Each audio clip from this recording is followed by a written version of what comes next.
Mi nombre es Nicolás Fichtel, soy vicepresidente de la Asociación de Autores de Iluminación, que es la organizadora del evento de hoy.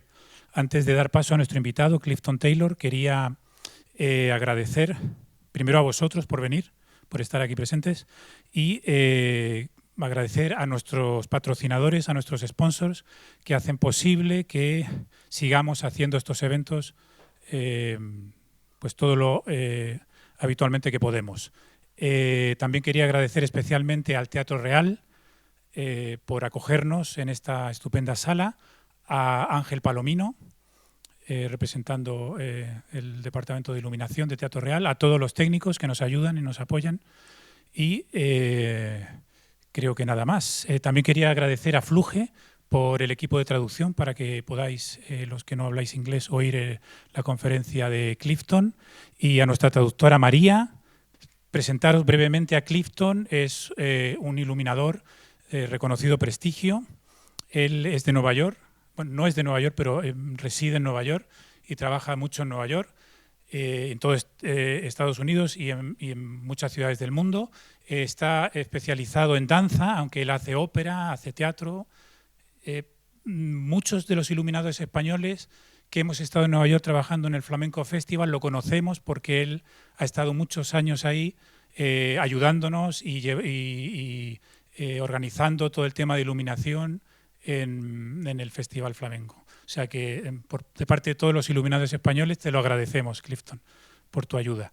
Él viene básicamente a presentar un libro muy interesante que ha editado hace poquito, este libro, Color and Light, donde trata todo el tema tan interesante para nosotros los iluminadores de la gestión del color y sobre todo el tema del mundo LED, cómo el mundo LED ha irrumpido y cómo ha cambiado la percepción y la forma que tenemos de trabajar el color en el mundo del espectáculo.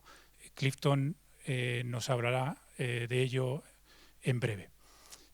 Muchas gracias otra vez a todos por estar aquí. Clifton, cuando quieras, por favor. Thank you so much for having me here. It's amazing that you have this association. We don't have anything like this in New York, and I think it's incredible that you come together as a lighting community. It's very special, and I hope you know how special it is that you have this group together. In the US, we have the Lighting Convention, which is Lighting Dimensions International, which is held in Las Vegas every year. And there are speeches that happen and learning opportunities, but it's expensive to fly, and it's an ordeal to go. So just now, ETC is starting to do this thing called the Salon, ETC Salon, where they have talks once a month in their offices. And I've done this in January. They invited me to speak to them. But this is just beginning. So really, I think that you are ahead of everybody else in the world. There's no place else that does this kind of getting together. So it's very impressive to me. Thank you so much for having me come and speak with you about what we are all going through right now with LEDs. So as Nicolas said, I've written a little book. And I started the project maybe 5 years ago. And I wrote a draft. And the original intent of the book was to be a course for young lighting designers to learn about just using color in space. And it was written still with the idea of gel and filters and just manipulating color. And I turned in my manuscript, and I did all the illustrations, and had a good product, I think. And the publisher came back to me, who asked me to write it. The book was commissioned. The publisher came back and said, we have to do this again. Because in this last 5 years is this kind of turning point to LEDs, which I'm sure you are all feeling in your own work, that what was kind of side technology for the last 20 years, we saw this development happening and we saw it coming and everything. In the last 5 years, there's been a sea change where Now it's everywhere. I just did a show in London, and I'll show you one picture from it. And it's a new theater, the Linbury Theater, that they built as a small theater next to the Royal Opera House. And they put in an all LED rig. So there's no dimming in the theater, and there's no HMI gear. Everything is LEDs. And this is happening more and more. And so sometimes we, as lighting designers, are not going to be able to control the pace of the change. And that's what happens in revolutions, is the change gets ahead of us. And so even though we're the specifiers of equipment and we're the deciders of what the light should be, sometimes somebody else is making this decision. And so we're going to talk about that as well. I want to show you a few slides of my work, just so you can see what I do, because I'm guessing that most people don't know my work. This is the show. I just came from London yesterday. I premiered this show last year, and I also design scenery. So this is my scenery and my lighting. This is a dance show called Four Quartets, which is based on a poem by T.S. Eliot. This is another shot from the same show. We took 4 paintings from an American minimalist artist named Bryce Marden, and we turned those 4 paintings into scenery. So by sometimes cutting out panels and things like that. But this rectangle that the dancers are behind is actually reproduced at full scale. So the real painting that Bryce made is that, and then we reproduced it onto scrim.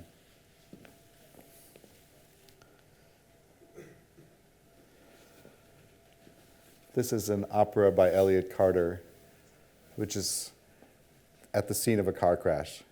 And the director and the designer, Doug Fitch, made this beautiful set of a car crash in progress. And all the singers are dead, and they don't quite know that they've all died in this crash during the course of the opera. It's quite a beautiful opera.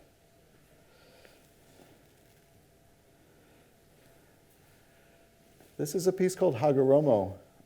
This is done at the Brooklyn Academy of Music 2 years ago. It's based on a No play. I've spent a lot of my life working in and about No theater, Japanese No theater. I did a show in Japan 2 years ago at the Yokohama No Theater, which was based on this same text. Here, this was an opera that was written, a Western opera that was written about the story of Hagoromo.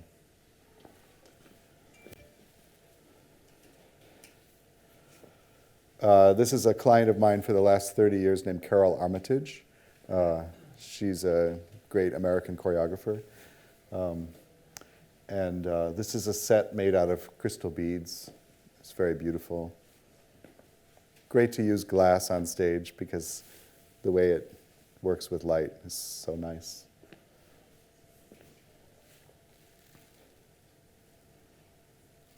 This is a ballet I did at the Kennedy Center a couple years ago, and this was all LEDs. We put in an all LED rig for this piece. There's reflective bits on the scenery, so we had light coming in from the front to make those green colors. Maybe this wasn't the first time I used LEDs in the theater, but this was the first time I made a full plot with LED equipment. It's when the enhanced luster came out, I felt like now was the time that we could begin to use it on human beings. Before the Luster 2 came out, I wasn't willing to put LED light onto a human. It doesn't render color so well, as many of you know, and there are many difficulties associated with LEDs, and that's what I'm going to talk about today. When the Luster 2 came out, I think that was the moment of this kind of sea change in our lives, where it suddenly became possible to use LED light totally in the theater. And what's happening now is it didn't just become possible, but now it's becoming the default for new facilities. I do some plays, although I don't do very many plays. Maybe 2 a year is what I've been kind of operating on. I'm much more interested in the connection between music and dance and light. And the plays, while I'm interested in it, my passion really lies with musical events. So I'm much more at home in the opera and the dance world. But this is a play, and it's an Arthur Miller play. This is a ballet that I did based on the Hemingway novel called The Sun Also Rises, which is set in Pamplona. And so this is a scene at the kind of outside the bull ring.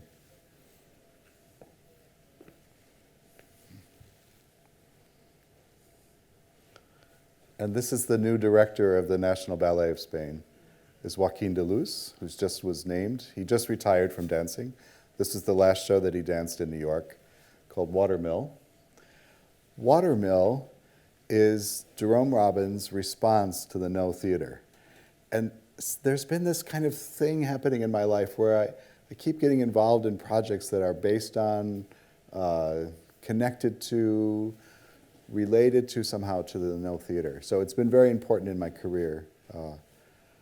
But there's Joaquin. He's such a beautiful dancer. Have you seen, has he started programming works yet? September. In September, he begins with new work, yeah. He's a fantastic person. I love him. This is a play I did for the Guthrie Theater, which is probably America's largest and certainly best funded theater outside of New York. And they do spoken theater, and they're, oh, it's a fantasy place. So each of those candles at the top is an RGB LED fixture, which they built for me with separate control. And we developed a kind of video program to run the candles. So that was running the whole show. And during the course of the play, there were in-between scenes when the set turns or some change happens in the play. We would have wind go through this castle. It's set in a castle in France in the medieval time. And we would have wind go through the castle with sound effects. And then at that time, the video was able to morph so that the candles would get bright, like they were getting lots of oxygen, and flickery, and then some would blow out. And so by the end of there were about 300 candles on the set. By the end of the show, all the candles had blown out. So the last scene, which takes place in the dungeon of the castle, was allowed to be dark because we had blown out all the candles. So we used it conceptually. There's very few theaters, probably in the world, but certainly in America, that would have done this wiring for me. But they were happy to do it, and we learned a lot from that process. It was very beautiful also because when you control the lights through a video, you could do these subtle changes in color. So I could key the candlelight, which kept on flickering and doing its thing, and each one was kind of individually seen. But we could subtly change the color of the candles to match the key light for the scene. So, and that all happened without the audience being aware of it, just to kind of balance things better. So there's this possibility with LEDs and kind of merging it with video now that gives us much more control than we used to have. The first slide that I showed you of my work is Pam Tanowitz. This is another ballet that I did with her. This is like construction fencing that I made a set out of, just cheap plastic green fencing. And this is another ballet by Carol Armitage. This is a play about Lyndon Johnson, who was the president of the United States in the 1960s. And we had video projection from the front, which you can see, also from the top for the floor. And then these lines of light I created those to be like a kind of sunlight passing through those columns. There's probably 50 lights to do that. It was very difficult to get them all balanced to look like it was one kind of sunlight, but that was a project. And this is the show that I did at the Lindberry with the LED rig. We've done this show now around the world. It's been in places all over the world. So I had to rewrite all the cues to deal with the LED rig at the Lindberry Theatre in London. And it's not without its problems to do this. There were things we had to modify. There were some site colors that I wished that I could have gotten that I couldn't get with the LED equipment. For the most part, everything was great. It just took more time than we would have needed had it been an incandescent rig. And that's the one thing I want to talk about today with you also, is the time factor to deal with the color mixing. That you have to give yourself time to make the colors each time. Because even if I had built it as an LED show in the beginning, and then we moved into a different theater, if the lights are not exactly the same, you'll have to rebuild all the colors. So this shorthand that we used to have to say Li 201, and we knew that if you put that gel into the light, you could send a show out with a lighting director and be reasonably sure that it would look the right way.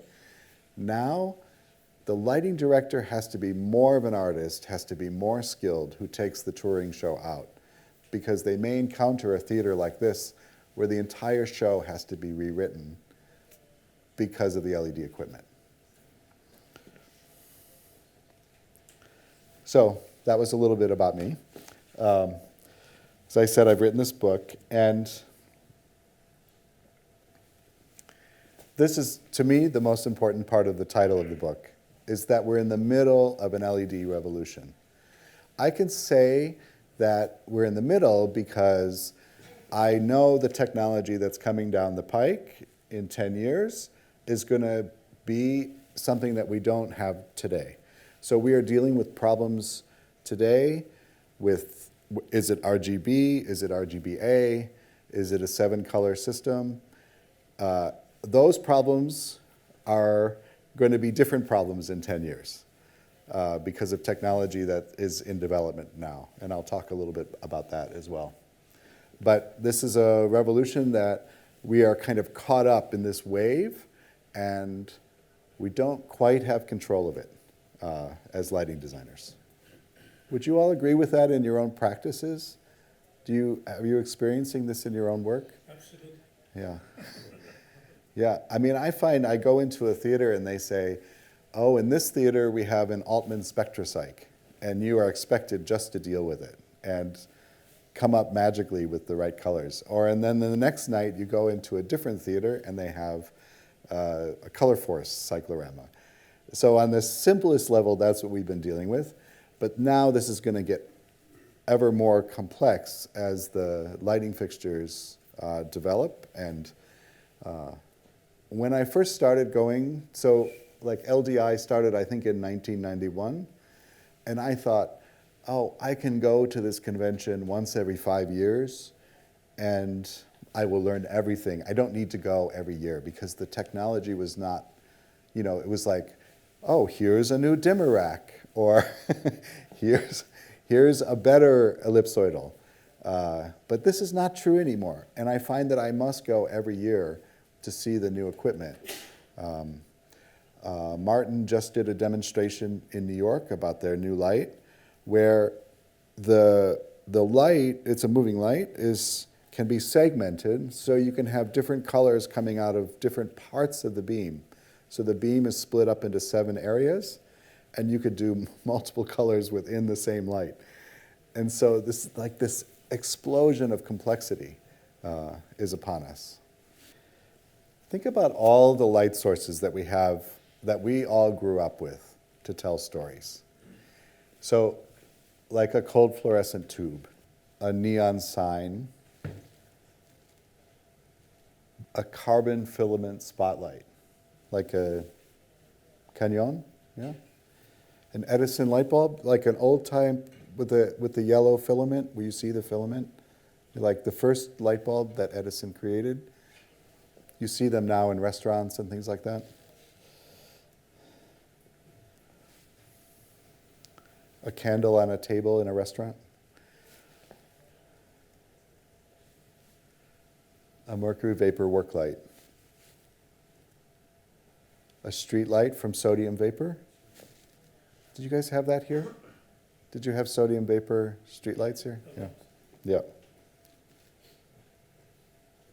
HMI, and of course tungsten, which I love so much because tungsten has a kind of, it's like it's alive.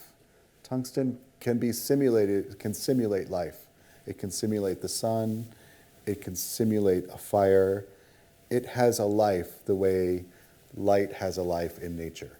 So tungsten is the thing of all this list that makes me the saddest, because all of this is being replaced by LEDs. All these form factors, all these light sources. In industry and in architecture, no one will put in a tungsten light anymore into a building. No one will put in even a mercury vapor work light. It's all been replaced, and I'm sure you see this in your own work and in the world around you. It used to be that when we had all these lighting sources, as storytellers, as theater makers, we use these sources to tell our stories. So I could set a scene by using a fluorescent light, and the audience would understand what kind of space it was. I could use a candle on a table, and the audience would understand what kind of restaurant the set was in. So I could tell lighting stories through these different light sources, and the audience understood this language, this visual language, in a way that was intuitive. When all these lighting sources go away and they are replaced by LEDs, the stories will be different. The visual stories will be different. And so we are at this moment where, like if you think about like an old telephone booth and the kid comes up with his cell phone and he's like, well, what's that? He doesn't understand the telephone, the old style telephone. That's what it is. They won't, the power of that neon sign or the power of the fluorescent tube goes away as a storytelling device. So that's one crisis that I have as a lighting designer, is that I'm losing my way to talk to an audience about light, because everything is converging into this one kind of thing. The candlelight in the restaurant drives me the most crazy, because there's this little tea light in a thing that is simulating flickering, and so everyone's experience of what a romantic restaurant is a simulation of something. I mean, think about how strange that is, that not just in the theater that we're simulating something, but in people's real lives, we're using LEDs to simulate something that was candlelight. That's a very strange concept to me, that the world is agreeing to this simulation, like a facsimile. That's interesting to me.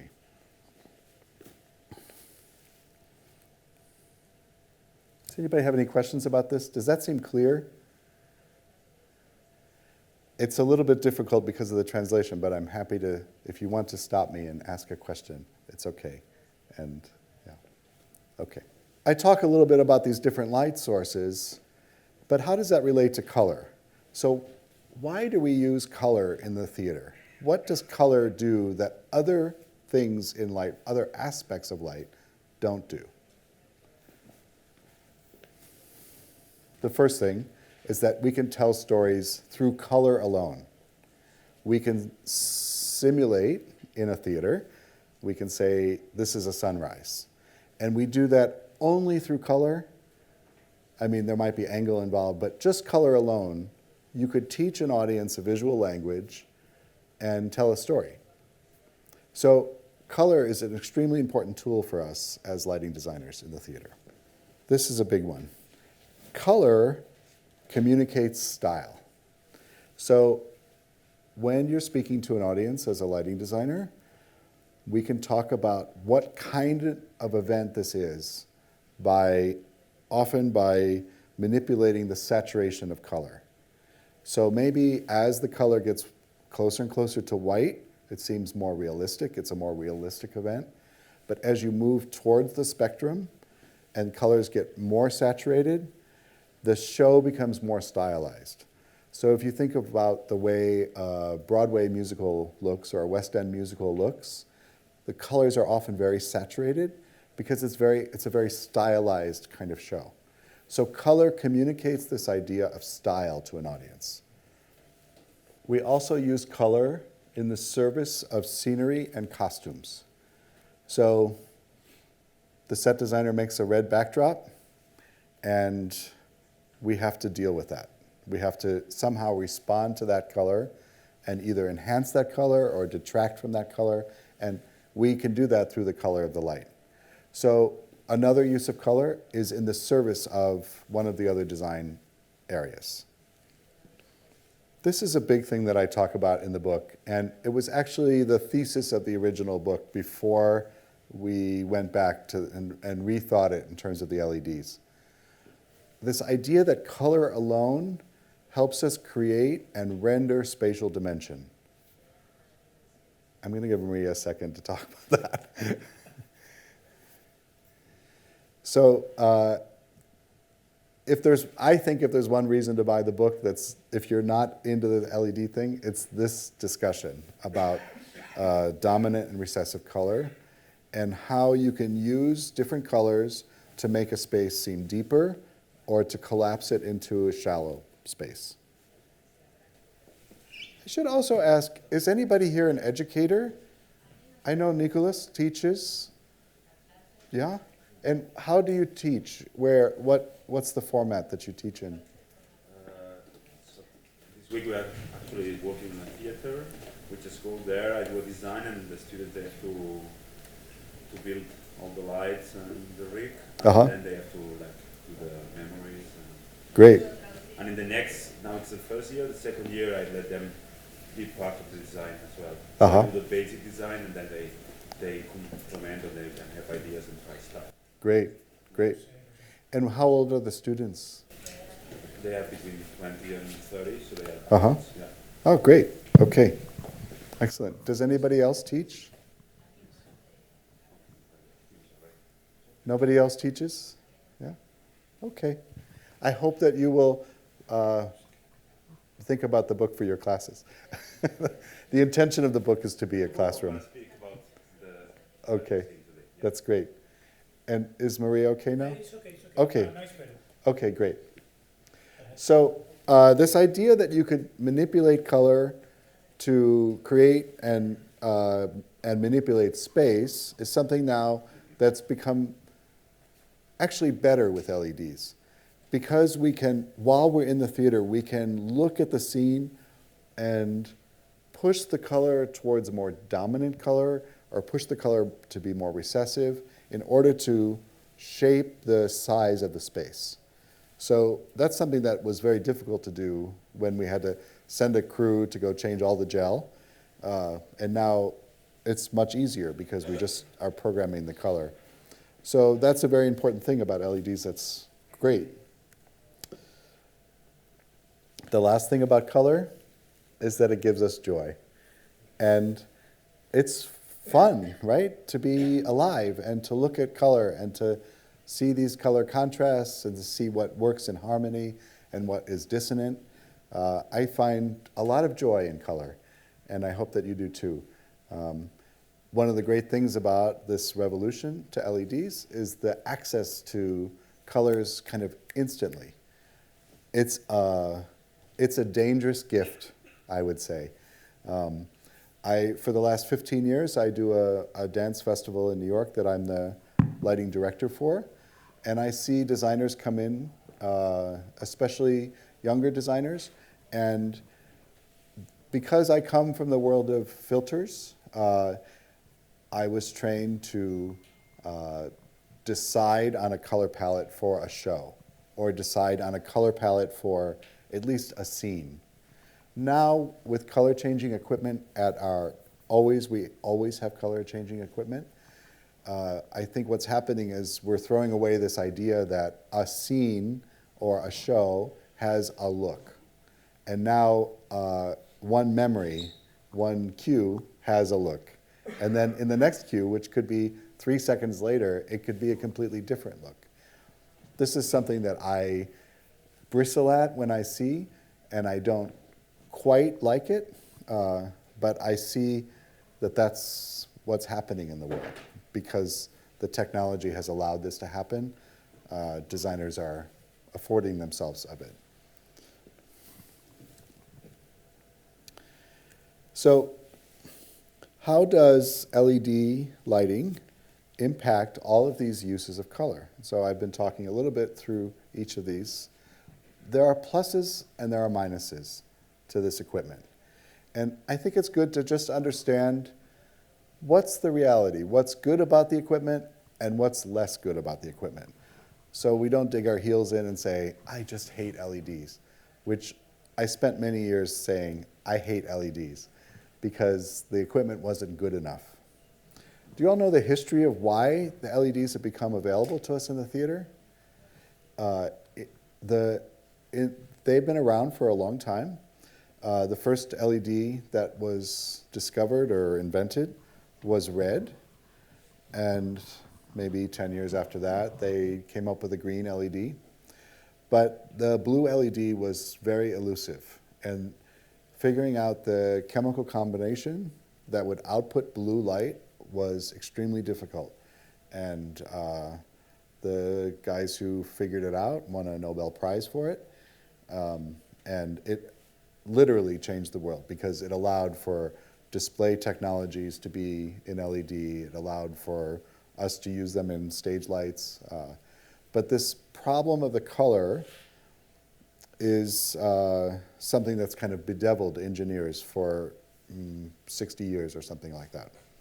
And even today, it's very difficult to just say, I would like an LED at 465 nanometers. I would like an LED to output 720 nanometers of light so you get this specific color. It's a little hit or miss.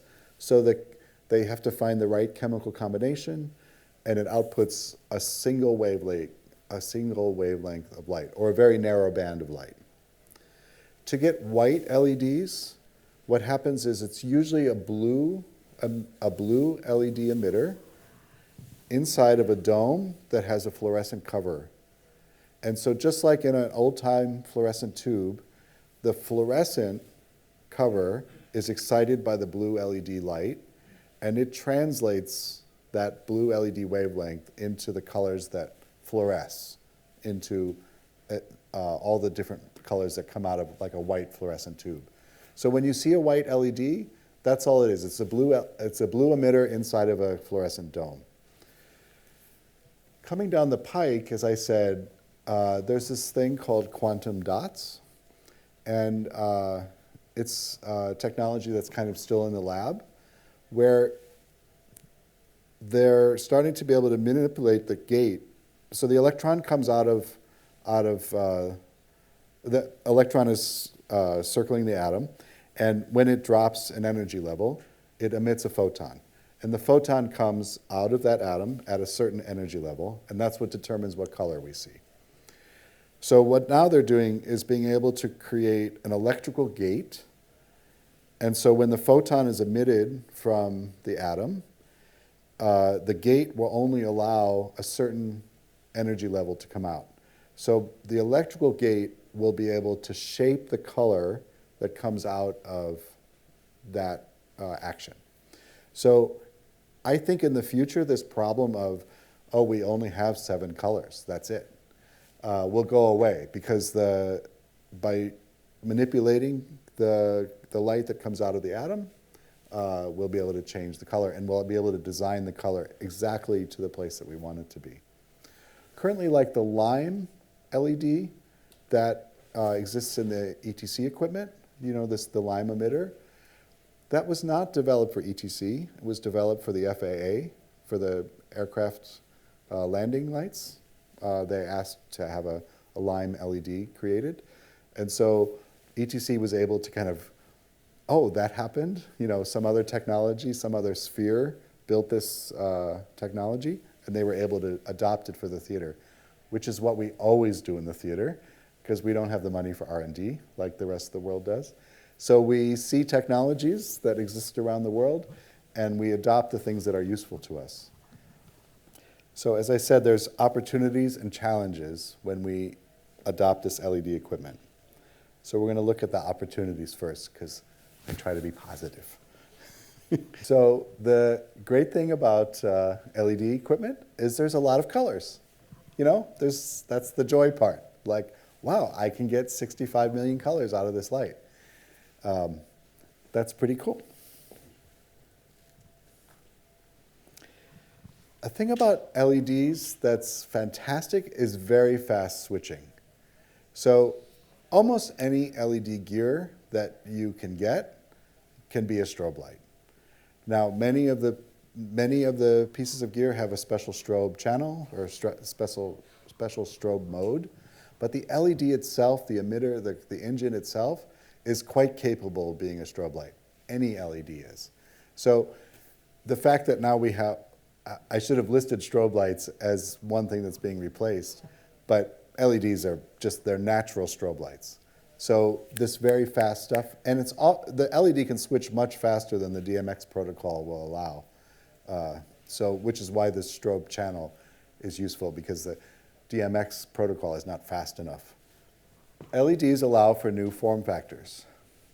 When I was growing up and when I was in school, we had ellipsos, we had Fresnels, and we had floodlights.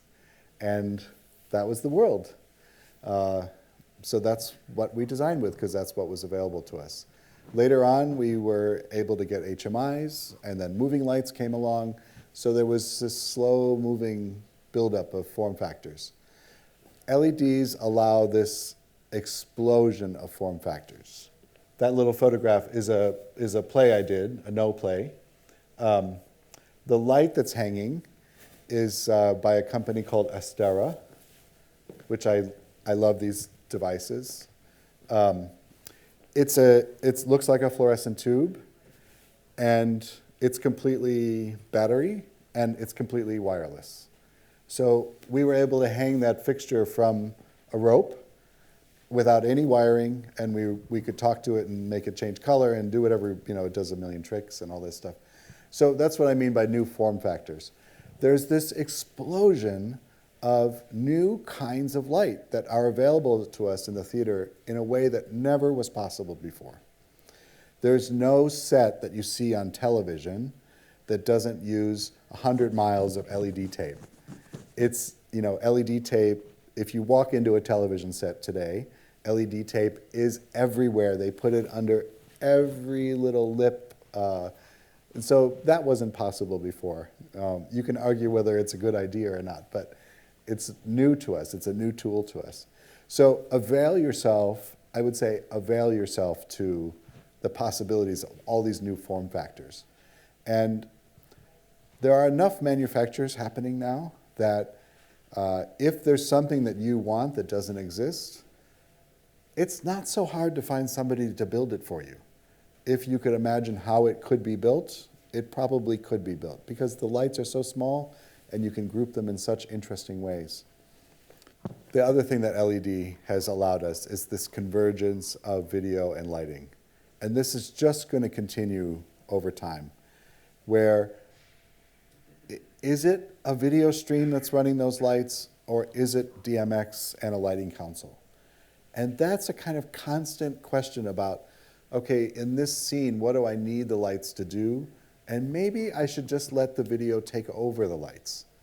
And that's becoming more and more of a possibility. The guys who are running what's the name of the company that does the pre-visualization? WYSIWYG. I had a meeting with the WYSIWYG guy a couple months ago. And he has an idea that not for an opera or not for a theatrical show, but maybe for an industrial or a product release kind of show, that the lighting would be more simple, is why don't we just hang 6 video projectors around the room and then control those video projectors through a lighting console that virtualizes the light. So we say that at that place we have a VL 4K or a VLX, and the computer does the translation so that out of the projector comes the equivalent of a VLX. And it does all the tricks just like you would program a VLX light. So that's happening too. So it's not just that lighting is moving towards video, but that video is moving towards light. And that's all possible now because of LEDs. That the idea that you could control every single pixel in a show is making the DMX protocol more and more of a kind of albatross. And so I think we're going to soon see that go away as well and have a different kind of electronic interface. So I talked about this a little bit in the beginning, which is that when you send a show out on tour, it used to be that the color choice for the show was a filter choice. And then it went up and down in intensity, but now that's all being moved into the computer console. So it's no longer possible, or it's becoming no longer possible, for a 2-scene preset to be a useful tool to us anymore. Up until LEDs, it was possible, I think. And we've had many shows come in to the Flamenco Festival, for instance, that just say, you know, we just want a 2-scene preset with memories. We'll do pages, and we'll set it up manually for each next thing. That is becoming less and less viable because of the necessity to control color through the computer. So even if you don't have moving lights in your show, you still are going to need a kind of more robust platform to control the lights.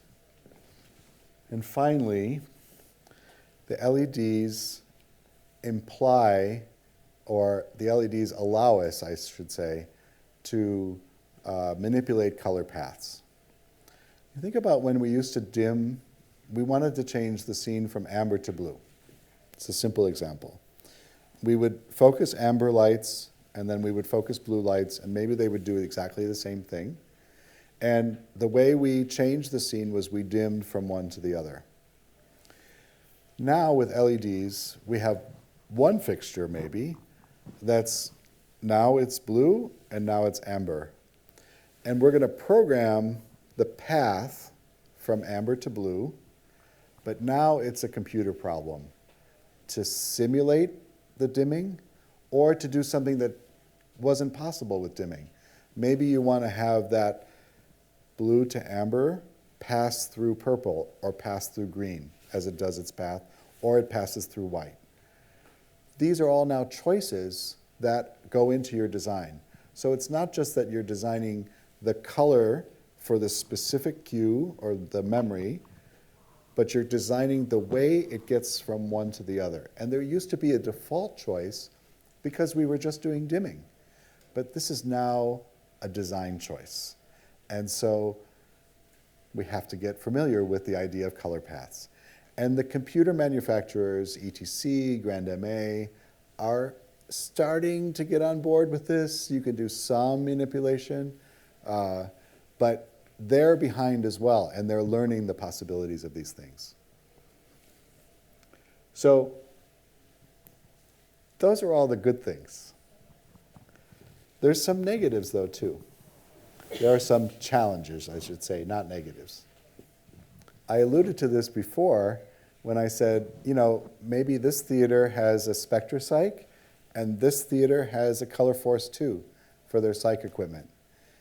The truth is that those two fixtures, though they're both LED-based, and they both might even be RGBA or RGBW fixtures, each of those fixtures actually generates its own color space. So this is what I mean by color space. Have you all seen this chart before? This is the preferred chart that I like. It's the 1976 revision of the color space chart. And what this chart does is it describes all of the colors that our eye can see at a certain intensity level. So the chart that we publish, that we see published, is imagine all the lights are at full, and these are the colors that could be output from a full spectrum source.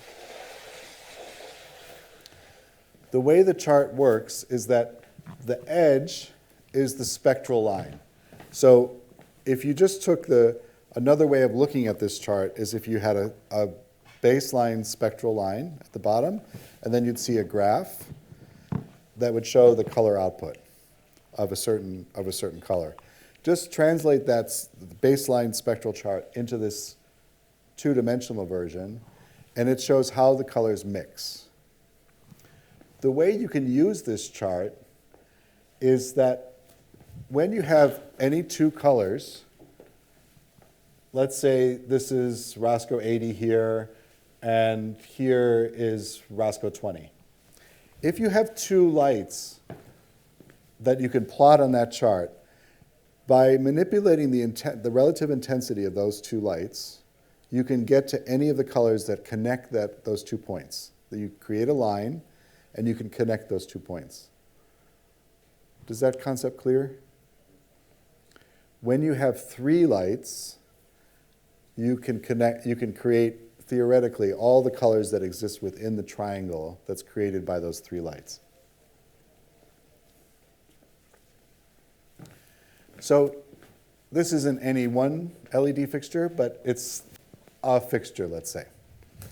So there's three LED emitters in that fixture. It's a kind of RGB fixture. And the LED is emitting light along the spectral line, so it's emitting a very narrow bandwidth of light at a certain place on the spectrum.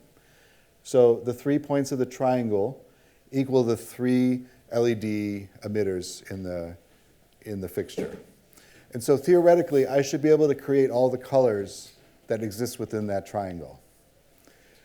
Outside the triangle are things that my eye could detect, but that the fixture can't make. So the color space for this fixture is defined by that triangle. Is that concept clear? Does anybody have any questions about that? Okay. So the more LED emitters you put into the fixture, the more complex that shape becomes, and the wider range of possible colors that can be rendered by that fixture.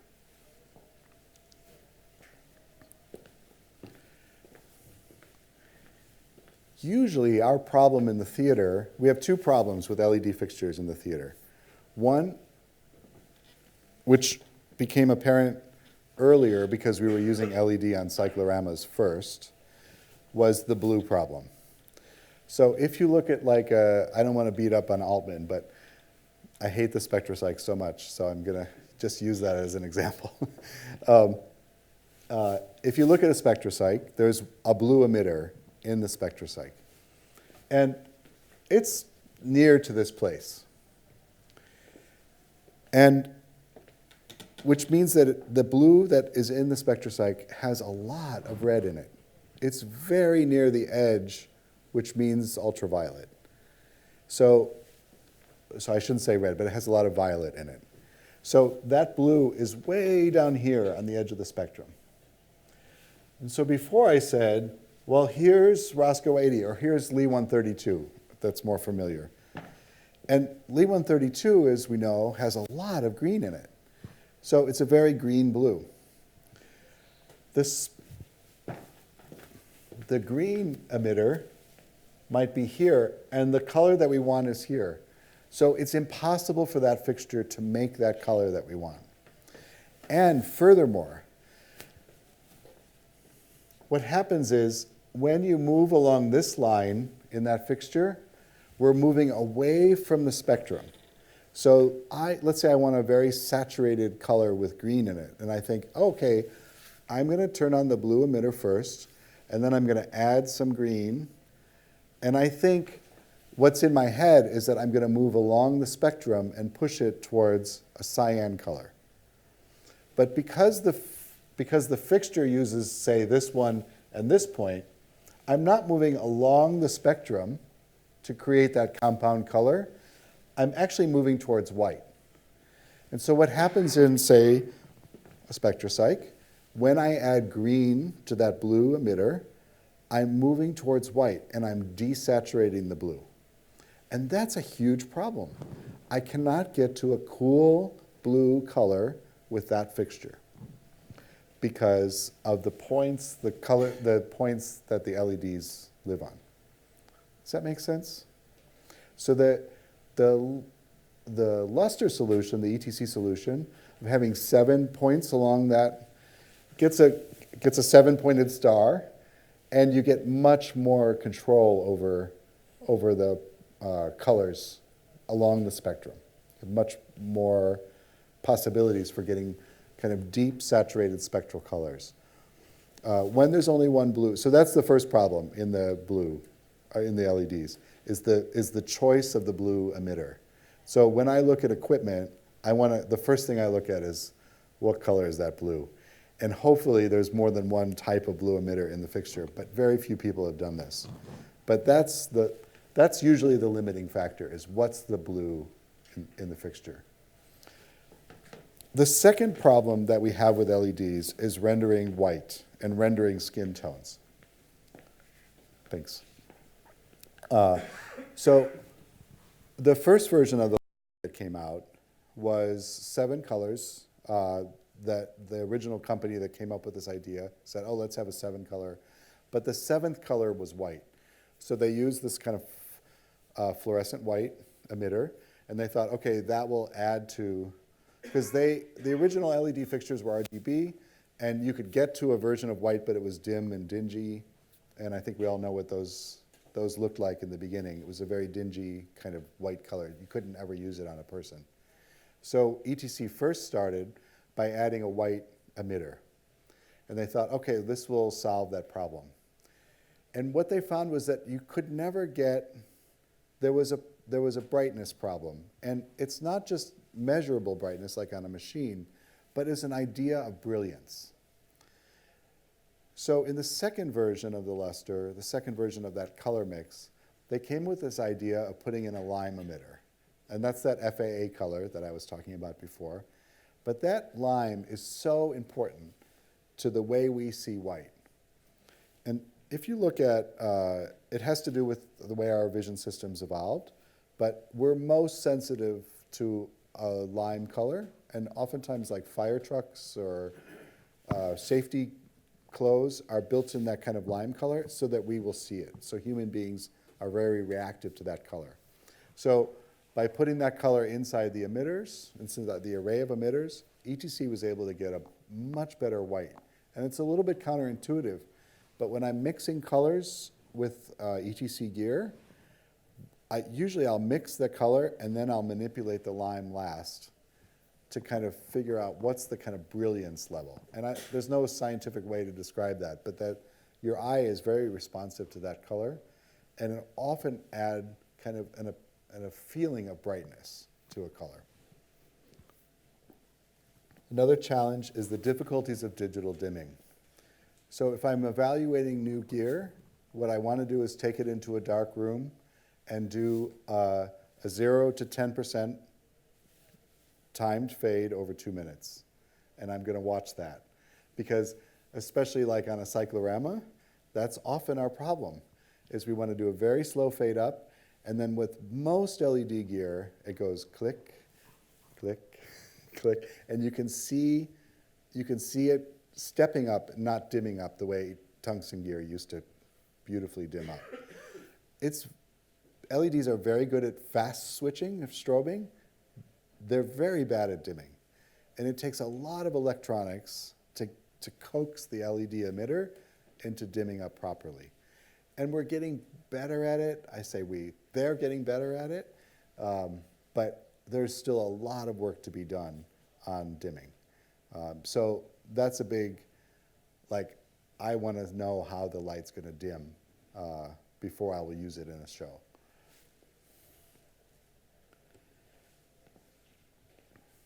Maintaining color fidelity for touring shows. You know, sending a lighting director out who might be a junior person with a show is becoming more and more problematic, because now I'm depending on that person who can afford to go out on tour with a show, but I'm depending on that person to be able to mix color with a million different kinds of lighting equipment that's available now, and every month there's new equipment.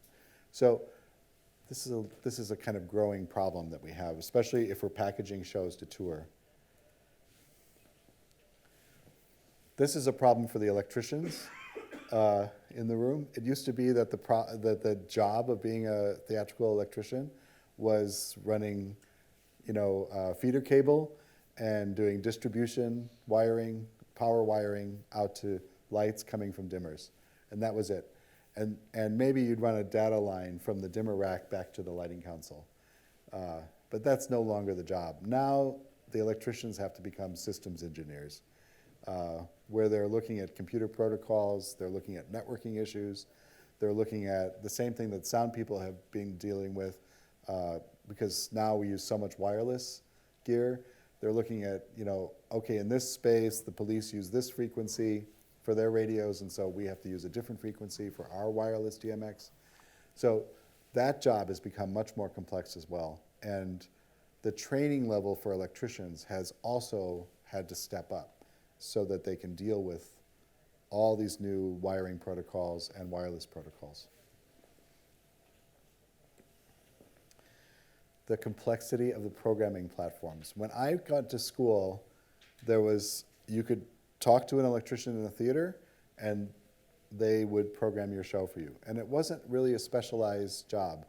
Now there's a whole new profession that's come up since I started working in the theater of a programmer. And I know many of you probably, do any of you make your money programming in this room? In the US, if I asked that question, at least half the people would say that's what I do, is I'm a programmer. Because it's become such a complex job to get a show up.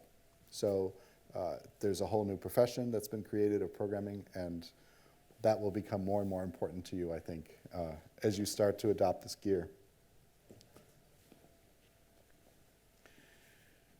And then this is a big one that I don't think we've solved or even begun to solve yet, is now when I make a show, and then oftentimes what happens, I just did an opera in Hamburg that we lit 10 years ago. It premiered 10 years ago in New York. And then it sat in a box. And then 10 years later, they called me up and they said, oh, we want to do it in Hamburg now. Can you come and do it? And I think, well, what was that show? And it used to be that I would look at the light plot and I would say, oh, that was Lee 201. And that was Lee 161. And okay, I just have to put that back. I'll put the cues back in the console. And it will kind of work.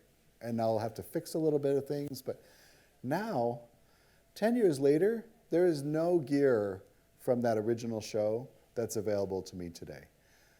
And so we just started over. We just said, it's not possible to mount this show with any coherence. So the best decision was, we're going to just go from our memory of what these things were and redo it. That's a problem, because that's our life, and I can't expect that I'm always going to be available to remount the show. So I would like to have a system like we used to have, which was, that was Lee 161 and that was Lee 201, but it's a little bit more difficult now. Those are the good things, those are the bad things, and now just to talk about a few strategies that I've developed, or that me and my community have developed to deal with all this explosion. One is to maintain coherent color palettes. And so that's the Lee 161, Lee 201 problem, is that when I mix a color out of an LED fixture, I want to reference it back to the old world, which is these gel books. And I think that we should all be hoarding filter color so that we have some way to talk to each other. You know, before I said that lighting designers are good simultaneous translators, think about the ease of communicating a world of ideas by saying Lee 144. And so I say that to you, and you all have an ideation, an idea of what that color is. And you may have emotional associations to that color, and you may have a kind of physical reaction just by me saying that word. I don't have that tool if I say, well, the red emitter was at 62.6% and the blue emitter was at 84.3%. It doesn't carry any kind of meaning. And there was such a great shorthand with the filters. So my suggestion is to reference the filters in your color palettes. The first thing I do when I get time on a new show is to try and mix color against a filter color and develop palettes that way so that I say, okay, that's a kind of constant place that I can go back to. I know what Lee 201 should look like. And in this world, and then I'm going to call that color palette Lee 201. And it will help you move forward as the equipment keeps changing all the time and keep some coherence in your show. Maximize the intensity range for each color. The emitter levels that are, the emitter levels that are contained within each color are actually dimmer levels. Just think of them that way. So let's say I've mixed this color and I call it Lee 132 because it seems like Lee 132 to me. So what I want to do is go back to the color palette after I've done the art part. I want to go back and do an analysis part. And I'll look at this color palette and I'll say, none of the emitters are at full in this color palette. That means that when I put the dimmer level at full, there's no emitters hitting more than 85%. Does that make sense? So I want to go back and rebuild this color palette later and push everything up 15%. Just mathematically, just push it up. So that at least one emitter is at full. So that I can then have, with the dimmer levels in the console, 0 to 100, I have the full range, the full possibility of the brightness out of that light. Because right now I'm throwing away 15% of the brightness out of that color. And one of the great pluses of LEDs is how beautifully they make strong saturated color. In fact, if you mix an LED to Lee 132, it's much brighter than if I had put a filter in front of a light.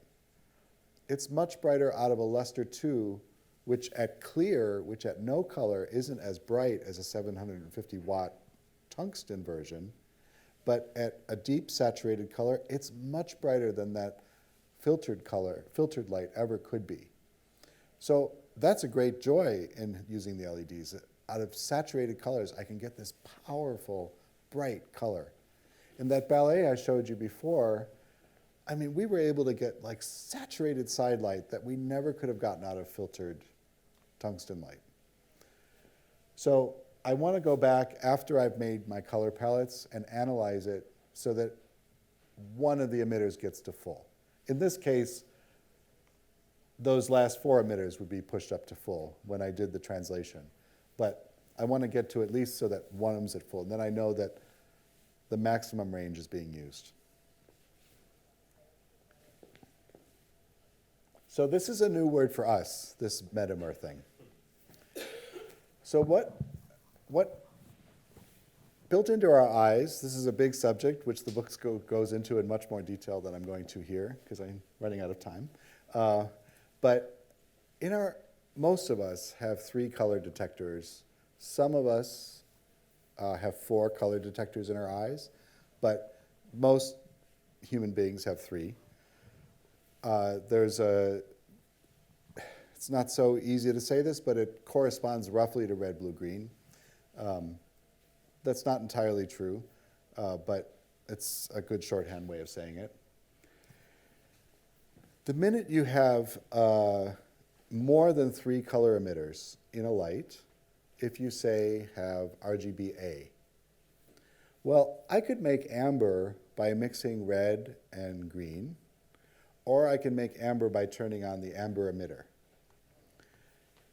If I can make the same apparent color out of those 2 recipes, so one recipe with the amber emitter and one recipe by mixing the red and the green emitters, those 2 recipes are said to be metamers of each other, so that to the human eye, under certain conditions, they look exactly the same, but the recipe, the component parts of that color, are made by different means. Does that make sense? We did this all the time on cycloramas. So we would mix, an RGBA cyc would be a common occurrence when we had filters. And on a white space, on a white cyclorama, you wouldn't be able to tell what the component parts were. The reason metamers are suddenly important to us, and it was not important as a, I mean, I say the word is new, but the word exists for a long time, but it wasn't important to us as lighting designers. What can happen now is, especially with like a 7-color system, 7-color luster system, there are probably 50 ways to make a certain color. If you say, ETC does this wonderful lecture called 50 Ways to Make R80 or something like that, which is based on the book about S&M. The title is. But because the math works out that way, you can manipulate the color emitters and arrive, if you were looking at a white cyc, all the colors would look exactly the same. When a person walks on stage wearing a fuchsia costume, all the metamers fall apart as being equal. And you will find that there's this version of R80 is better for you in this moment than this version of R80. And so you can control the output of the color, but change the component recipe parts. And I think RandMA is dealing with this as well, but I know on the ETC Council you'll be able to hold the color at a certain point, say hold it at Li 132, but push the red emitter up, because the costume designer made a red costume and you want to just push that red a little bit. And so you may have many different versions of Li 132 in your show that are made for each part, each component thing that happens on stage. So that's also a new level of complexity that we never had to deal with before, working with metamers. Learn the gear. It used to be that we would get a ellipso and we would plug it into a dimmer and we would turn it on, and our job as the lighting designer was to decide if it's at 55% or at 65%. That is still part of our job, and it's the public-facing part of our job. That's the part that happens with the director. But before the director comes into the room, on the new ellipso, there's 65 menu choices about how the light is going to listen to the data stream. And it could be that it's balanced for a television studio, or it could be that it's balanced to do redshift, or it could be that it's going to be pushed towards blue colors and be keyed to 5600 degrees Kelvin. All these are now choices on the fixture, and it's not just that fixture, but every fixture now has all these different possibilities built into the electronics of the fixture that could mess you up a lot, because you go into the theater and the electrician has hung the rig and put all the lights into a mode that you did not expect, and you bring up the light and suddenly it's strobing, because what the council thinks the protocol is different than what the light is receiving. And so now it's upon me as a lighting designer to understand what mode I want every single fixture to be in. And it's added to my job a huge amount of work. I now put all that mode data on the light plot so that it's quite clear. It's not on a separate diagram someplace, because it's messed me up so many times that I kind of want to rub everyone's, like, they have to see this so that it's correct when we start to focus, because it really slows things down. And it slows things down for stupid reasons, just because the electronics aren't talking to each other. So I urge you to learn what the gear is that you specify or that you're being asked to use, and learn all the possibilities of it. Do you need the strobe channel? Do you need it to be in direct mode where you control each emitter? Or can you let the fixture be in a calibrated mode so it's just listening to RGB and it's coming up with its mix of fixtures? All these are possibilities. Because of this problem, because of that problem of all the modes, it used to be that RDM, which is a protocol where the fixture talks back to the console, was a luxury. And when it was only dimmers, we kind of thought, well, what's the value of this if the dimmer's only telling me it's overheated, I don't care about RDM. Suddenly, RDM has become extremely important to our lives. And so if I have a show with LED equipment in it, I must have RDM implemented, so that when we figure out that I want the fixture in a different mode now, I don't have to go to each fixture and choose the menu on the back of the fixture, but that I can send that information out from the console. And the only way you can tell the fixture to reboot itself into a different mode is through RDM protocol. So that is extremely important to our lives now. The thing I skipped over is that more emitters are usually better in today's world of LEDs. So, if it has 5 emitters, I probably will like it better than if it has 4 emitters. So that's just a thing that I put out there also. So that's my presentation, and I hope that it was informative for you. And now, if you have questions, I would love to answer them. And it doesn't have to be about this, but about anything. Primero, agradecer, Clifton. Thank you for your presentation. Very interesting. Y mi pregunta es, en todo esto que estabas comentando, que has hablado de ETC, de Martin, de varias empresas, si la industria está intentando estandarizar el tema del color para que todos sus aparatos haya una normativa o algo para que sea la vida más simple a la hora de poder ir de gira, de poder, como fue el DMX en su momento, si con el color se va a hacer algún estándar. Okay, so as happened with the DMX beforehand, do you think that the industry is really going to standardize or make some kind of protocol in the use of color with the new fixtures? Yeah, I think it will be some time before this is, Yeah. because there's so much unknown, and I think they are figuring it out. Yeah. Yo creo que va a pasar algún tiempo antes de que se estandarice de alguna manera o se establezcan unas normas, porque hay muchas cosas que todavía son desconocidas, están trabajando en ello. When ETC came out with version 2 of the console software, Cuando salió el ETC en la versión 2, en el software para consola, I don't think the users understood what a big change that was internally, because they had to rebuild the entire color engine. yo creo que los usuarios no se dieron cuenta realmente de lo que esto suponía, porque tuvieron que rehacer todo el sistema de color. Yeah, because before version 2.0, Porque en la versión 2.0 they were using a system called like hue saturation, se utilizaba un sistema llamado alta saturación and it had no basis in science. y no estaba basado en ciencia.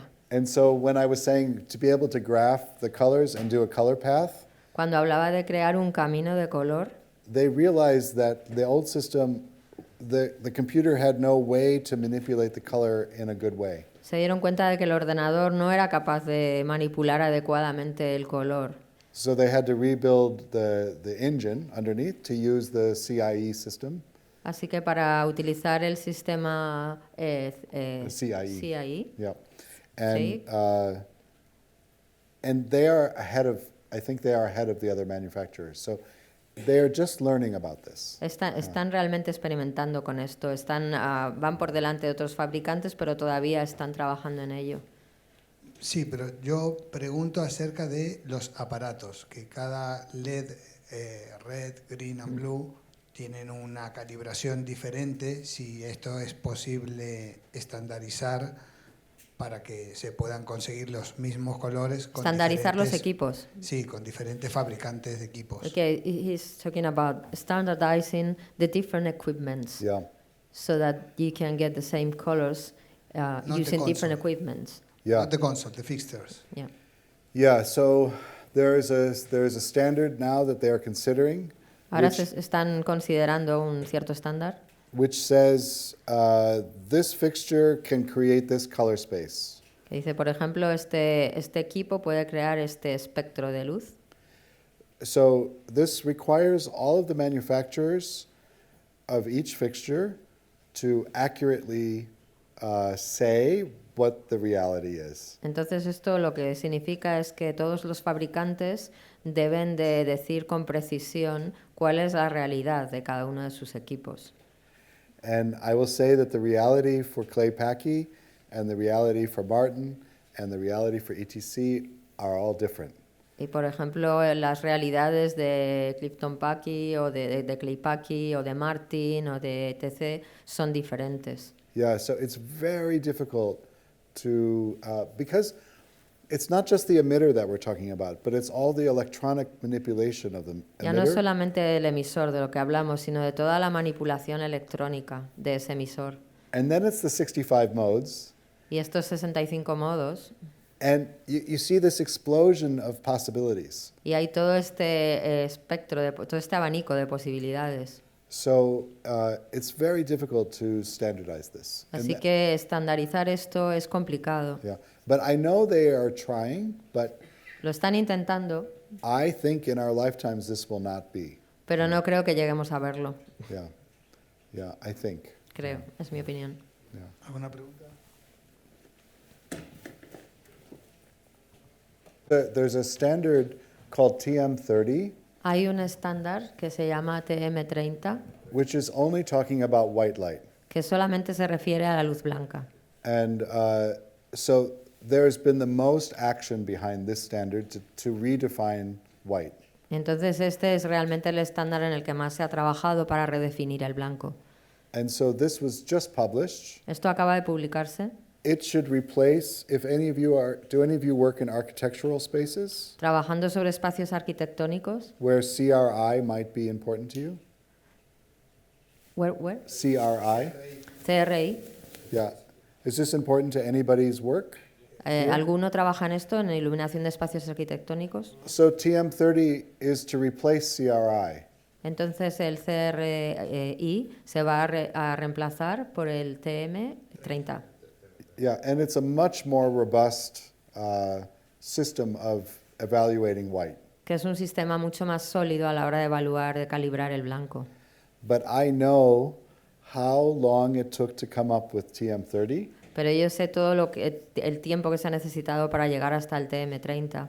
And what your question implies is that we do that for Li 132 and all the millions of other colors that are possible. Y de lo que tú estás hablando también es de cómo se aplica esto al LED 132 y a todo el resto del espectro de colores. Yeah, it's an enormously complex problem. Es un problema realmente complejo. Yeah, yeah. Sí, aquí. Yo estoy viendo la tendencia de los fabricantes, por lo que me da la sensación, sobre todo de focos móviles, es que están optando, debido a la potencia, a ir a un solo emisor blanco muy potente y volver a los filtros CMI de cristales. What he's saying is that the manufacturers, in particular as regards moving lights, are focusing on the whites, like in the old way, Yes, with the filters. yes. Too Very powerful white very lights. powerful, Yes. yeah. O sea, mi Very pregunta intense. es posible que a lo mejor volvamos a lo que son los filtros, aunque sean distinto tipo de filtros, pero Do you think that we might go back to the filters, to the use of filters, even if there are different filters, Yeah. different kind of filters? Right.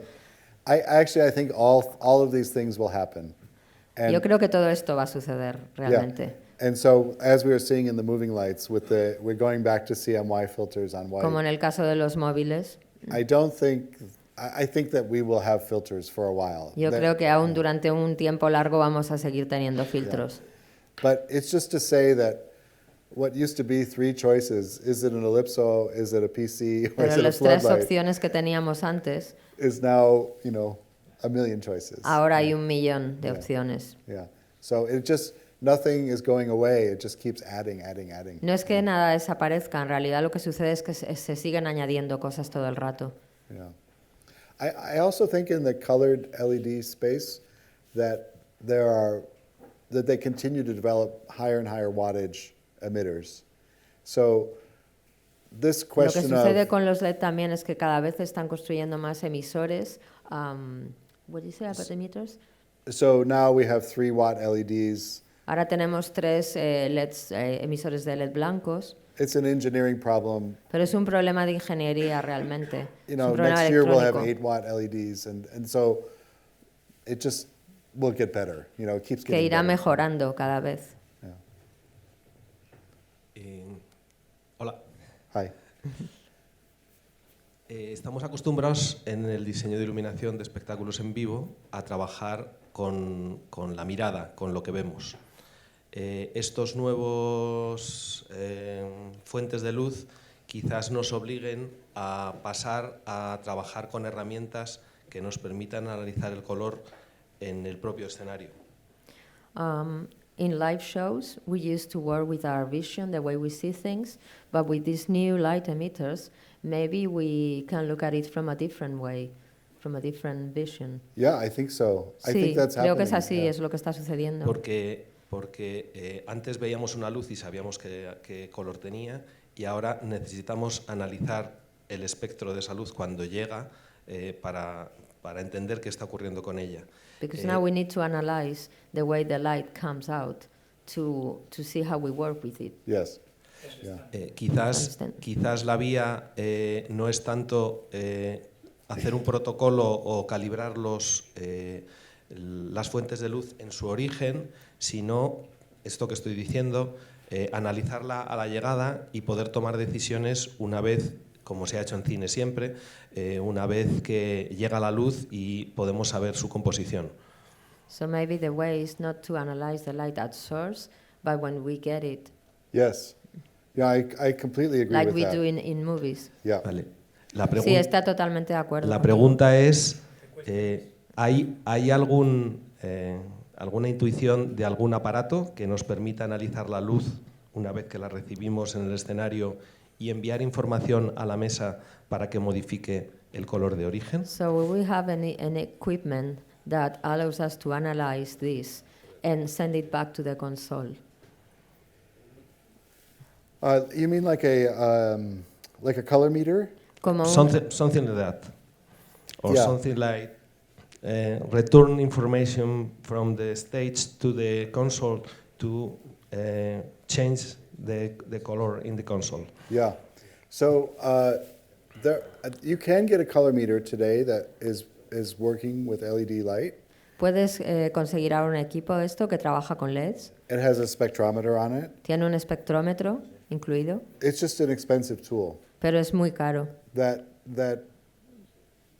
I think in the future probably we will have that in our pocket. En el futuro probablemente lo llevaremos en el bolsillo, pero I would say that no matter what the tool is, no matter what the light source that you're using, pero da igual la fuente de luz que estemos utilizando. the fundamental problem of our job El problema fundamental que tenemos en nuestro trabajo is still to tell stories. sigue siendo el de contar una historia. It's just that the tools have changed. Lo you know? único que ha cambiado es el modo, los medios que utilizamos para hacerlo.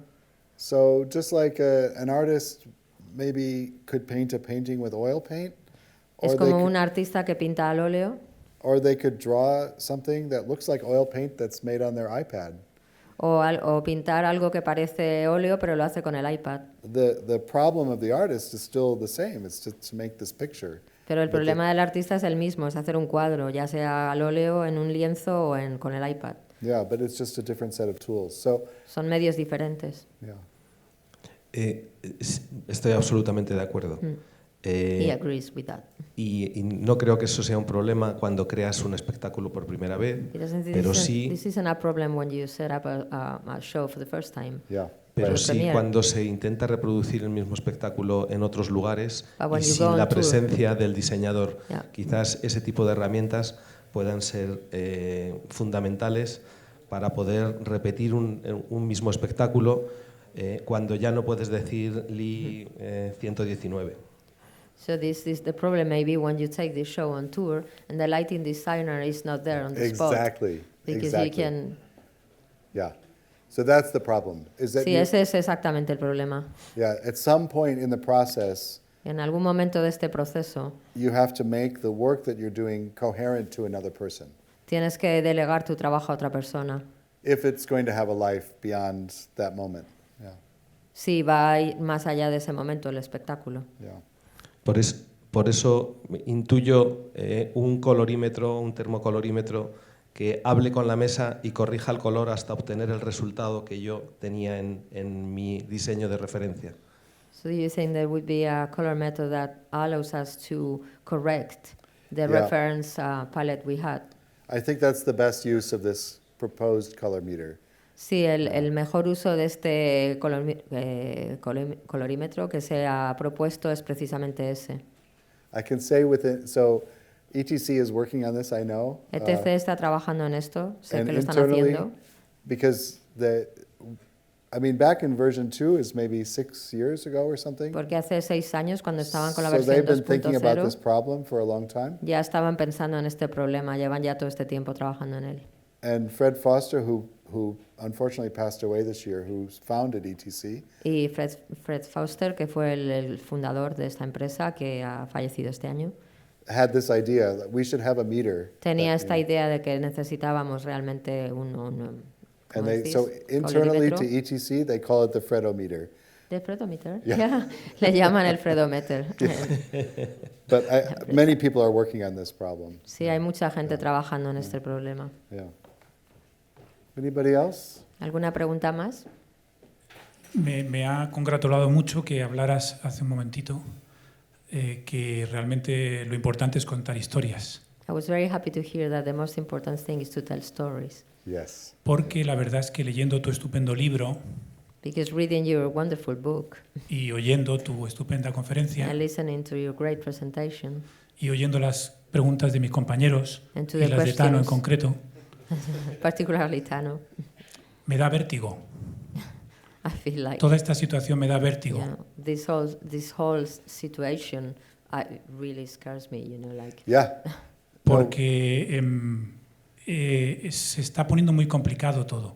Because Y eso que everything has is getting dicho, more and more complex. Y eso que acabas de decir de Fred Foster, con todo el respeto y el cariño que le tengo, me parece terrible. And what you just said about Fred Foster, with all the due respect to him, I think it's terrible. Yes. Porque mis herramientas son los ojos. Because Son mis ojos. my main tool is my eyes. Yes. Yeah. Y nunca he querido meterme en el mundo de televisión y en el mundo del cine I never wanted porque to hay work for mucha TV. máquina por medio. Yeah, for TV or movies, because there's so many gears and equipments and Right. lots of machines Yeah. involved. Y este momento es para los que tenemos cierta edad y llevamos iluminando cierto tiempo, es un momento complicado. And this, for the people who have been in this field for so many years, this is a very complex moment. Yes. Yeah. Y más, como dice mi compañero Eduard, se va a complicar todavía. And as I said, my colleague Edward says, it's going to get more and more complex. Yeah.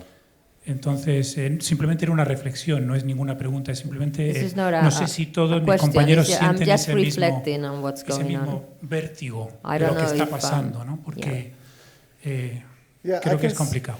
I can say in my own experience, in my own practice, when I have been given an LED rig, or if I've asked for it, Cuando en mi experiencia, cuando me dan una barra de LEDs o la pido yo, it's perhaps less complicated than than it seems. Probablemente al final es menos complejo de lo que parece. Because I'm still sitting at a table Porque in the middle of a dark theater, me sigo sentando en una mesa en el teatro and I'm making choices about what I see y voy tomando decisiones, eligiendo a partir de lo que veo, to try and communicate an idea to an audience. intentando comunicar una idea al público. So this process remains the same. Así que este proceso sigue siendo el mismo.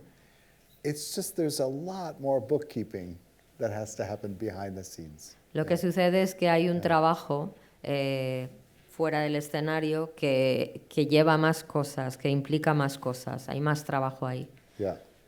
And just más a- anotaciones, más todo. and just as the world is moving forward, Y según van avanzando las cosas, it becomes maybe not our choice when we are encountering this new gear. quizá no siempre podemos elegir cuándo nos vamos a encontrar con estos nuevos equipos y trabajar con ellos. So that's the only reason I say strategies. Esta es la razón por la que he hablado de estrategias, Because I'm an old man. porque yo ya soy mayor, tengo cierta edad And I like to, have control over what is happening around me. y So, me gusta controlar lo que pasa a mi alrededor. yeah. So, Sí, está claro que hay que planificar, como siempre, ¿no? El ejemplo que dabas antes de los jóvenes que tienen todas estas herramientas y se vuelven nuts con el color, ¿no? Yeah, we still Y- have to plan our things. Yeah. You were talking about young designers who go crazy about color Yes. and all the new equipments and gears. And yeah. Claro, tener la posibilidad de hacerlo no significa que haya que hacerlo, But to have the sino que hay que possibility tener to muy choose claro doesn't mean that we elegir, have to choose. en términos de color, elegir una paleta de color y saber utilizarla de una manera sensata. Yeah. But No it's just significa to- que no puedas volverte loco con el color en algún momento, que está muy bien, pero sí que normalmente claro, todas las posibilidades que nos dan las máquinas es lo que hace que el trabajo del diseñador tenga que ser, desde mi punto de vista, previo. Hay Yeah. que pensar lo que se va a hacer, porque si llegas a un sitio con la falta de tiempo que hay normalmente, son demasiados parámetros para manipularlos on the spot.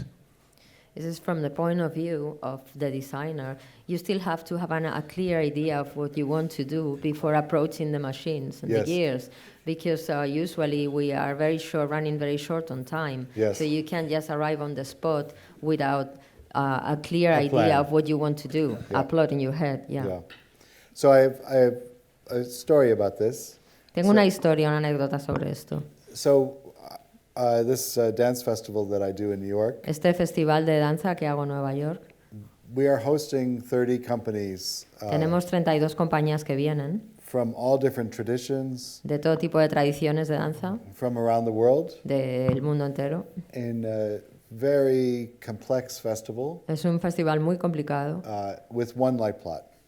y solamente tenemos un plano de luces. So it's a very complex light plot with any muy of the complejo. latest gear we always have. Yeah. Y siempre tenemos todo este tipo de equipos. And mostly I try to hide those problems from the visiting company. E intento que la compañía que viene no se entere de estos problemas. So I ask people to send me the colors that they want to use, Así que lo que les pido es que me envíen antes los colores que van a querer utilizar. and I have a day before the festival begins only to mix color. Y un día antes de que comience el festival lo tengo para mí para ver cómo utilizar esos colores. So that they have some reasonable assurance that a human has mixed, what they want, the 134 amber. And Para que tengan la seguridad de que un ser humano, una persona, ha mezclado los colores para, por ejemplo, tener el ámbar. so que ellos quieren. I'm doing all of this backstage work, before Y hago they todo even come. todo este trabajo, ¿no? But we had a young designer come in last year making a new piece, El año pasado vino un diseñador nuevo que hizo una pieza nueva and he was from we say downtown, but very basic small theaters. ya que venía de trabajar en teatros muy pequeños en Nueva York, en Manhattan, So he started to write cues with us, y empezó a escribir las cues con nosotros. and the director in his ear said, "Oh, I don't like that color." Y entonces el director le dijo, no me gusta este color. And so I saw the young designer panic Y vi cómo le entraba el pánico, and was trying to make the director happy. porque intentaba que el director estuviera contento con lo que hacía. So said, oh, let's try this color. Entonces dijo, bueno, vamos a probar este color. And then it was like, did you say Pandora's box? Sí, fue como la caja de Pandora, Because we opened up the possibilities. que abrimos las posibilidades And then, I mean, it was a crazy color. y Like every entonces fue cue una was such a- locura con el color, And the absolutamente. designer said on the headset, I'm drunk with color. Y entonces el diseñador me dijo por los cascos, estoy borracho con el color. And in the end, in my opinion, it was not a successful design. Y yo creo que al final el diseño que se hizo pues no era bueno. And the reason it's not successful is though we can do that, it's technically possible. Y la razón es que aunque técnicamente sea posible que hagamos esto, The principal job that we have is to communicate an idea, to tell a story to an audience. nuestro trabajo principal realmente sigue siendo el de comunicar una historia al público. And the thing about our work in the theater is that takes place within a limited amount of time. Y lo que ocurre en el teatro es que esto sucede en un tiempo determinado. If you write a poem, Si escribes un poema, you might expect that the reader could live with that poem. If it's a great poem, they might revisit that poem their entire life. y entonces el lector de ese poema pues puede volver a leerlo pues a lo largo de toda su vida. So they have 60 years of thinking about those words. Entonces tienen a lo mejor 60 años para pensar en las palabras que componen ese poema. In the theater, the audience sees it once for the amount of time of the show. Pero en el teatro la gente ve la obra en un determinado margen de tiempo, probablemente una única vez. So in the time of the show, our job as lighting designers is to create a visual language. So, en el tiempo que dura la obra, nuestro trabajo como diseñadores de iluminación es crear un lenguaje visual And then use that language to say something. y utilizar este lenguaje para decir algo. So if I present a color palette to an audience, Si yo I'm presento una teaching them paleta something. de color a la audiencia, al público, estoy diciéndoles algo. So that when I shift that color, it can have meaning. Y cuando hago un cambio en ese color, esto significa algo. Debe de significar algo. When I switch,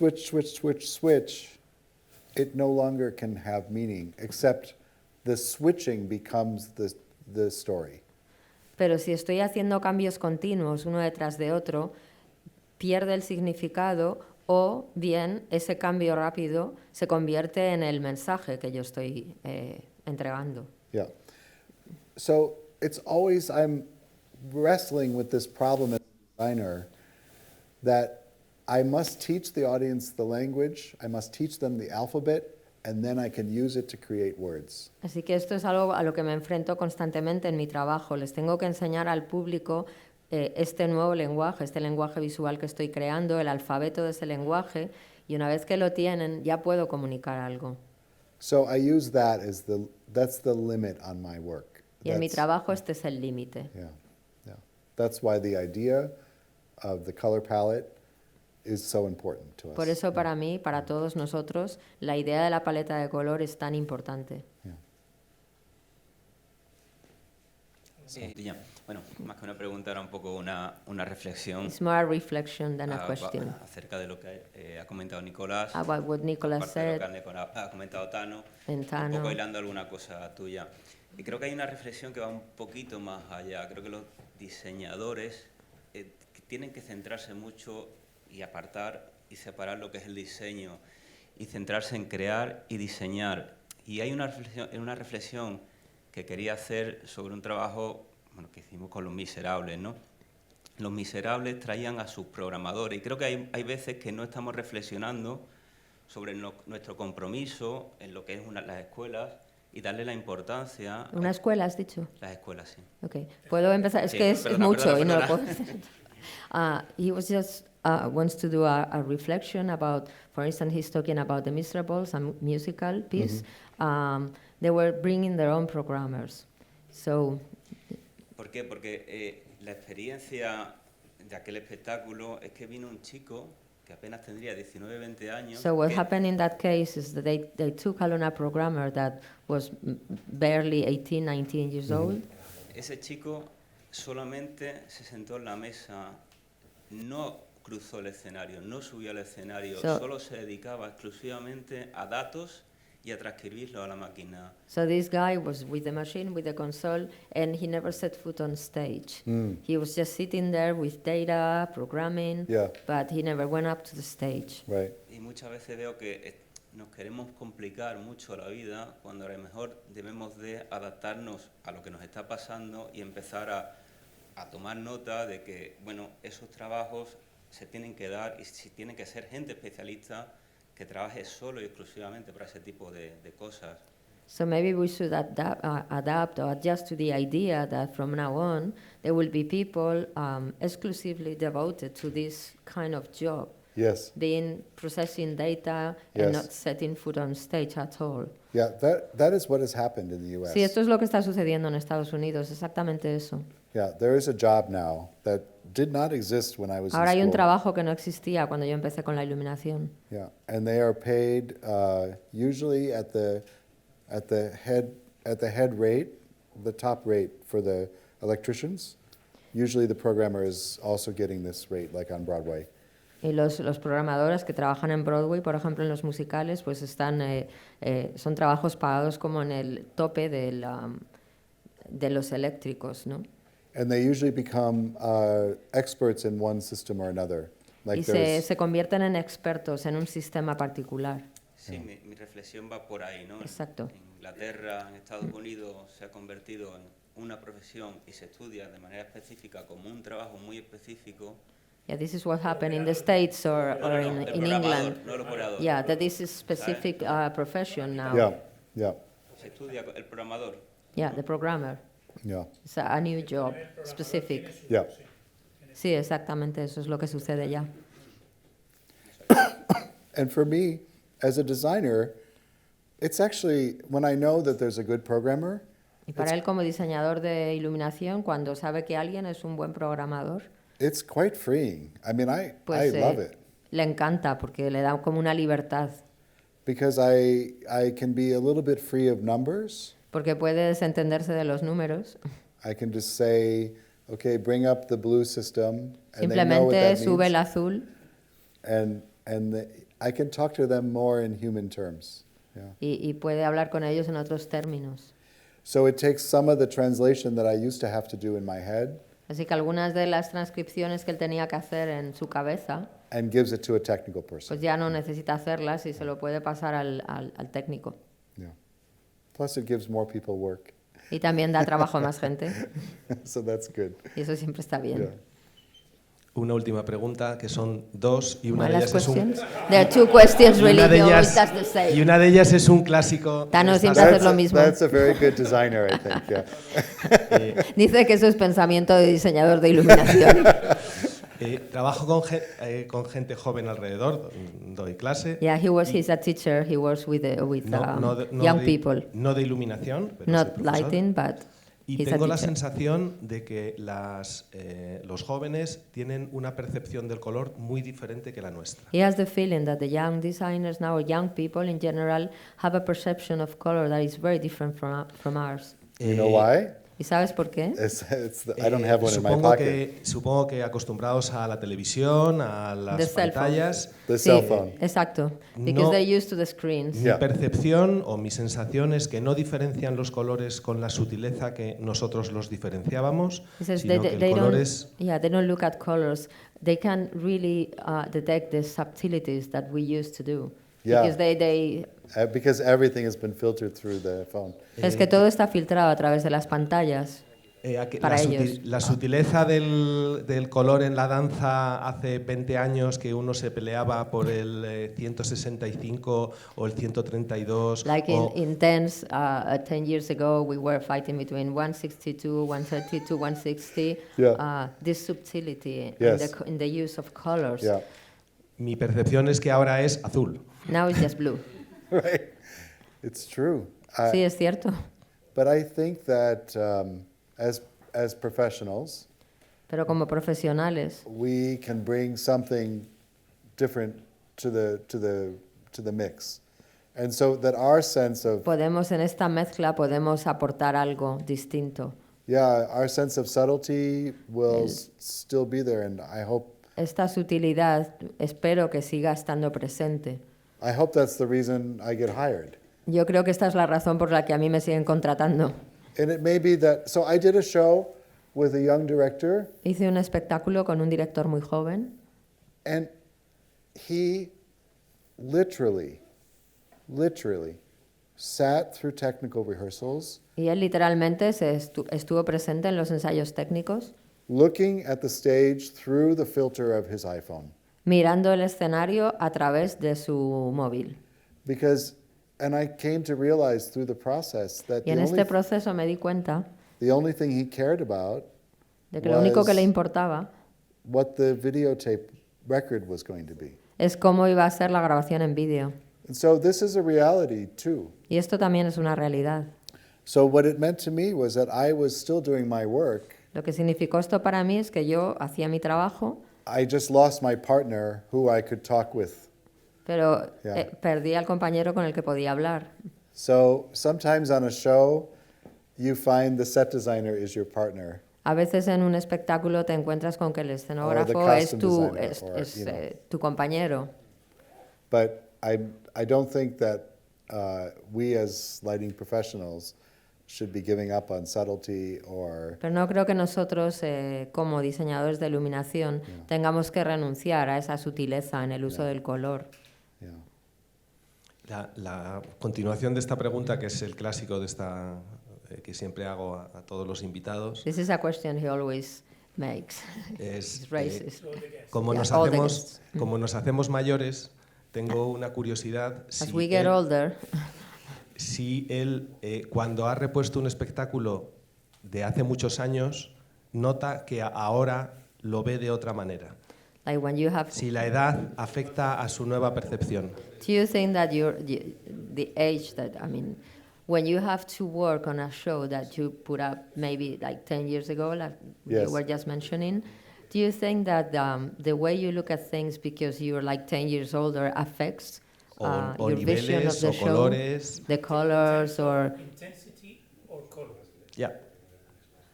would you change? I don't know if it's age, but No sé si no estoy seguro de si la edad influye. but I can say I'm a different person than I Pero was 10 years ago. Desde luego soy una persona distinta de la que era hace 10 años, por ejemplo. And the range of knowledge that I have is different. Y los conocimientos que tengo ahora son distintos de los que tenía hace 10 años. And so I have a greater sense of art history now than I did 10 years ago. Tengo ahora una visión sobre nuestra historia distinta de la que tenía hace 10 años. And so I don't know if it's I do know that when I revive things that I made from a long time ago, Sé que cuando tengo otra vez que enfrentarme a cosas en las que trabajé hace mucho tiempo, which happens a lot to me in the dance theater, y en el mundo de la danza esto me ocurre con frecuencia.